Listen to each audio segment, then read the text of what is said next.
మీ problems వేరే వాళ్ళతో share చేసుకుంటున్నారా, అయితే ఇక్కడ నుంచి ఆపేసేయండి అనమాట. ఎందుకంటే మన వీక్నెస్ మనమే డప్పు కొట్టుకుంటే చెప్తున్నట్టు ఉంటుంది అనమాట. మన ప్రాబ్లమ్స్ ఇప్పుడు మంచిగానే మందలిస్తారు, అయ్యో అవునా నిజంగానా అని ఇట్లా మంచిగా మాట్లాడతారు అనమాట. తర్వాత అదే మన వీక్నెస్ లాగా ఆమెకు బాగా అయింది అని ఒక సైడ్ మాట్లాడతారు.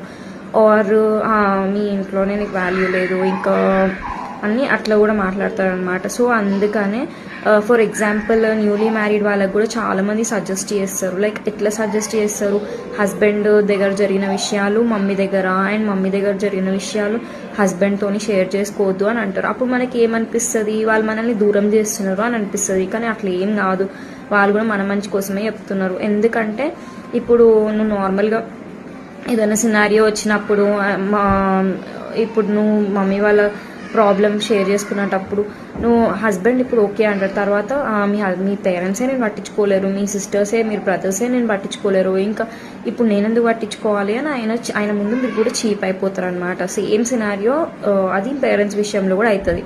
అది మనం మనుషుల మెంటాలిటీ అంత ఎవరిని పాయింట్అవుట్ చేయలేము, వాళ్ళది మిస్టేక్ వీళ్ళది మిస్టేక్ అని. ఇప్పుడు ఒక సినారియోలో ఎంత ఓదారుస్తారో నెక్స్ట్ సినారియోలో అదే మన వీక్నెస్ లాగా పాయింట్అవుట్ చేస్తారనమాట. అదే మనల్ని నార్మల్గా హర్ట్ చేయడానికి ట్రై చేస్తారనమాట అదే విషయం తీసుకొని. సో అందుకని don't share anything with any one.